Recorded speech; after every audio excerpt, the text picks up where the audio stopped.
were several logics, and they were not altogether coherent. One was that you should have a stake in the society. You should have a stake in the outcome of public policy decisions.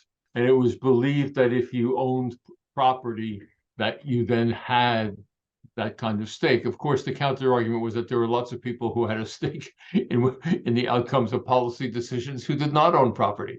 That was one argument. There was another argument that was very common, inherited from Europe, but strongly voiced in the United States, which was that people who didn't own property would be subject to manipulation by demagogues.